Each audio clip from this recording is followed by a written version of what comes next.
Sebanyak 89% masyarakat Indonesia merasa bahagia setelah dipimpin oleh Jokowi JK selama 2 tahun pemerintahan berjalan. Hal ini berdasarkan hasil survei dari Center for Strategic and International Studies, CSIS, yang diambil dari 1.000 orang responden yang tersebar secara proporsional di 34 provinsi di Indonesia. Ketua Departemen Politik dan Hubungan Internasional CSIS, Vidyandika Perkasa, mengatakan sebanyak 89% masyarakat mengaku bahagia dengan kehidupan yang mereka jalani saat ini. Padahal separuh dari mereka tahu bahwa pencapaian pekerjaan pribadi sekarang ini sama dengan 5 tahun lalu. Dari 89% yang bahagia, hanya 11% yang tidak bahagia telah dipimpin oleh Jokowi JK.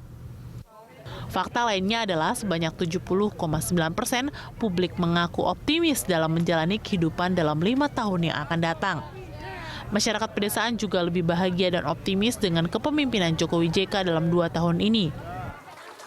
Tingkat kepuasan masyarakat terhadap kinerja Jokowi JK meningkat karena berbagai faktor, salah satunya terkait dengan kesuksesan beberapa programnya.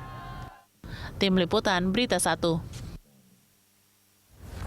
Ya pemirsa, ada fakta lain dari hasil survei CSIS, yakni sebanyak 89% masyarakat mengaku bahagia dengan kehidupan yang mereka jalani saat ini.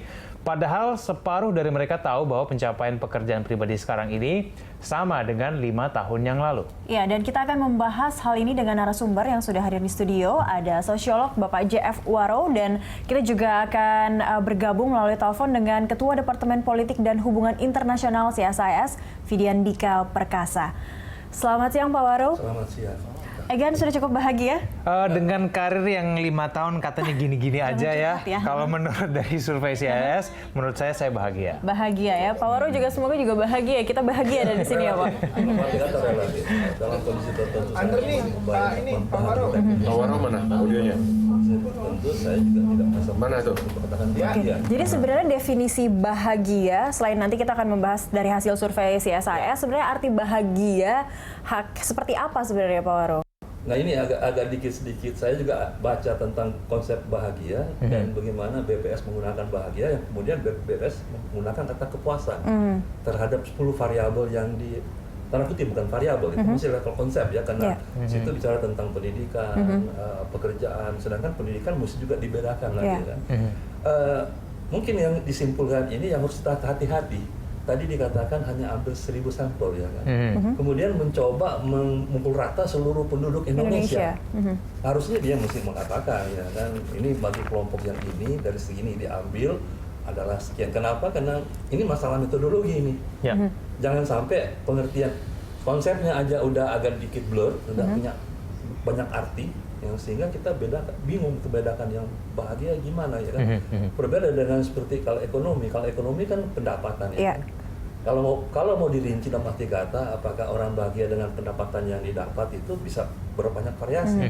Pokoknya seperti katakanlah orang kerja di bank akan lebih bahagia daripada orang yang bekerja yang kecilan ya kan. Kalau melihat ukurannya pendapatan. Ya, mereka sudah masuk ke dalam istilah yang umum kita dengar, financial free. Ya kan, di bawah malah hitung sen ya kan. Jadi bahagia di sini ukurannya yang kita pakai adalah harus mesti bisa tidak mempunyai nilai ambigu.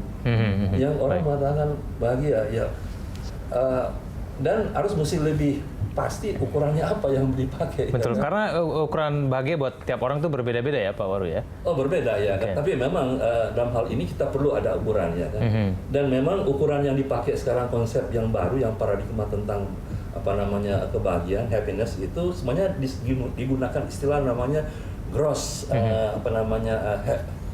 happiness, itu harap dari kebahagiaan itu. Kalau gross kasar ya, bukan yang pure atau bukan yang murni ya kan. Sedangkan dari negara kecil, negara hutan yang kemudian dicoba diterapkan di Indonesia karena kita sudah punya banyak pengukuran yang ada.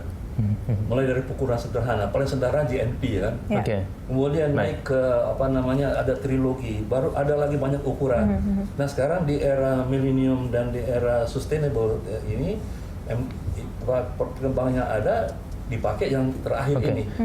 Tujuannya untuk melihat seberapa jauh. Memang kalau bicara tentang bahagia, ya bisa kita katakan orang di kota lebih bahagia orang di desa. Tapi nama apa? Kalau dari hasil survei CSIS sendiri, Pak Waro melihat ini mengambil indikator apa yang diangkat? Kalau memang karena ini hasil CSIS ini berkaitan juga dengan kesuksesan pemimpin negara juga dari Jokowi JK seperti itu. Ya, pertanyaannya apakah dia memakai standar yang ada, yang dikembangkan oleh BPS, atau dia mengembangkan sendiri?